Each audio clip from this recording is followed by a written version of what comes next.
Straight out of Compton, original streets. Grew up with the lion, see what the criminals see. Now he a giant and a pivotal key. Got it down to a science, this the visual streets. He came up with bullet, he came up with turtle. Live life to the fullest, he put it all in the journal. We dodging them bullets, we jumping them hurdles. It's the hood postman, we in the streets universal. Hood postman, Professor Melly Mel. This is not a glorification or a glamorization. This is an education. You can go anywhere in the world and get a couple of lives, but you come right here to get the truth. Be sure to click the notification bell, like, subscribe, and share. Drop a comment down below. So when the dope content hit, it'll feel like it's the first and 15th. Lock the door.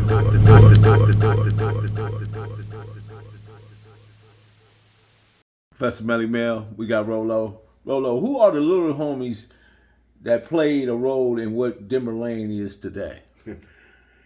The little ones, you gotta understand, what's Peanut, Jamie, Moan, and Pigeon, because at that age, because we stayed on 107, and they stayed closer to Hoover's, him and Devious. And the Hoovers used to always stop at them houses and bus. And I'm talking about, Moan had to be in his diapers. This is real story. Moan had to be in his diapers. Pigeon had to be at least around about like 4 or 5. Jamie had to be about 8. And them niggas is down there stealing their daddy gun, having shootouts with the Hoovers, 107s. You get what I'm saying? So I stand down the street, so I'm hearing the shooting. So I had to run down the street. This is a real story. Because 107, this is why the Hoovers never kicked it on the 107. Because if they would have won 107 in Lee's Market, they would have controlled all the way down to Fig too. So it was very important to make sure no 107s kicked it on the 107th and Hoover ever. So that one family and Devious them little kids, they was down there getting down first. So I had to run down there, and we was all getting down every day, shootouts. These little kids, shootouts. This is real shit. Like, you living in a third world country. I never seen no little shit like this. So the next ones came. You got Doc T, you got Stretch, you got T-Man them on the 5, you had Maniac, you had Rod Dog was already there, Footstem was already there, but these are the little ones after everybody left. Then you got Rob Mix, you had Weeb, Lazy, Dre, Rado, Papa D, Ken Dog, you had Little Laniac, you had Liz, you have I want to say that was pretty much of my wrecking crew. Was this during the same time that you had built relationships with the Anthons and Millers? Yeah, because these little niggas that I was showing, and they was the only one was out helping me, because the rest of the homies, they was going to jail. Would you guys sometime tattoo each other's hoods on your bodies? Well, that's what they did. I'm a straight line. I'm gonna just want to put my hood on me. You know what I'm saying? I'm with that hood and everything, but you never know how long you're gonna be with that hood. You get what I'm saying? So that's what they do. Me, I'm a straight line. You know. Mm-hmm. Okay. Have you ever visited Peabody while he was in prison? Oh man, let me tell you, man. You know, I used to represent Peabody until I really found out what kind of person he really was and what kind of person he have for the homies. He don't have no love for the little homies. He think all little homies owe him. Or he think all little homies should look at what he do. Okay, what you did was one little thing at that gas station. But you gotta look at what the homies doing every day. You get what I'm saying? So that's a little fluke that you went on. You know what I'm saying? That's cool. But at the same time, yeah, I looked out for him. I used to take bud over there, money over there, and all that, until they say I'm paying rent. I'm not paying no rent. I'm not gonna give you shit. So I went and seen him one day in the county jail. It was about in the 80s. I went down there to put some money on his books. When I went down there to put some money on his books, we didn't stay that long. He was like, soon he seen me, it was like animosity. It was like, you know, like, nigga. And he just seen some Hoovers and all that. He said, nigga, this nigga from Lane. This nigga from Lane. He did that in the visitor? In the business room. I stood up. I don't give a fuck. Yeah, I'm from Lane's, nigga. I'm that nigga that lay you motherfuckers down. Matter of fact, we can step outside. So they telling me, Rich, get your homie. He's tripping. No, I'm not tripping. What, you think I'm a bitch or something? No, I'm not a bitch. So the police kicked me out. So another time, I guess he was on the phone with G-Down. And G-Down gave me a ride somewhere. And he said, G-Down put me on the phone when he was like, nigga, you know you ain't a UBN. No, I ain't no UBN. I'm from Lanes, my nigga. That's why I bang. I don't know nothing about no UBN. Far as I know is, quote unquote, maybe I'm wrong. I never seen no UBN go against no Crips. All I see UBNs kill Bloods, they own homies. Quote unquote, I might be wrong. But all what I see, you come home and try to pressure your homies that got money and try to throw, oh, you got to come to, okay. I got killers in the pen too. I got cousins from the other side that's in the pen sitting next to you, nigga. Isn't UBN a prison gang?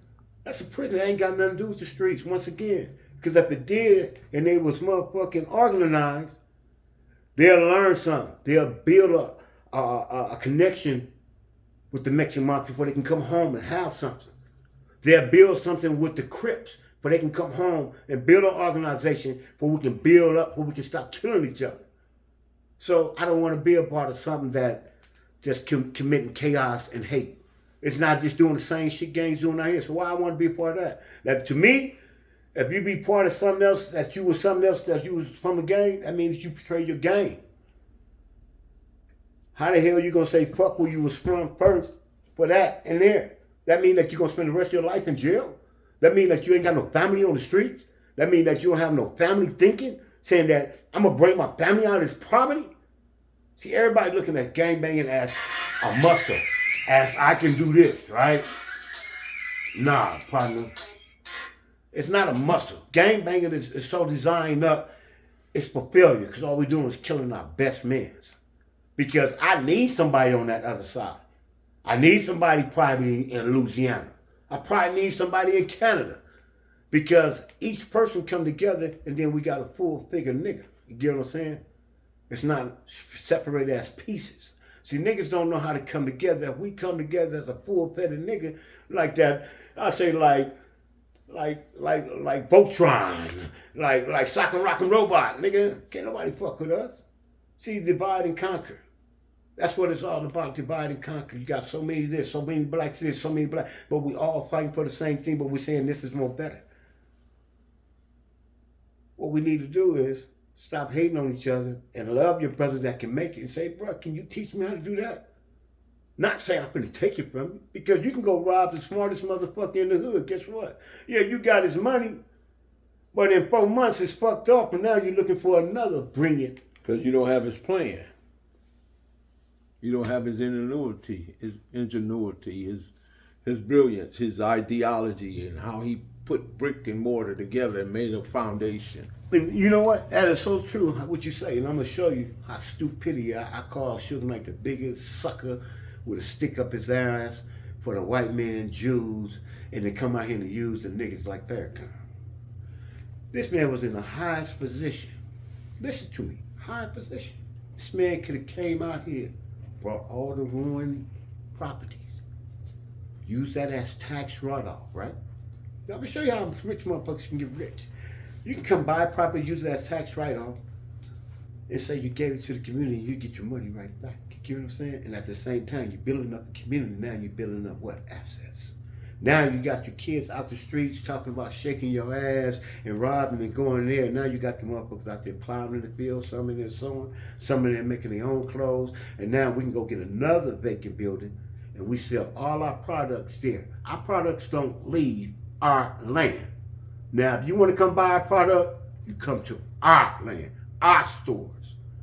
You don't sell out just because a motherfucker want to give you $100 million. You keep that, because in that year time, you done made you $100 million in more. You don't sell out your ideals. Lock the door. Perfect grind all the time, baby. Yeah. Cali Miners, baby.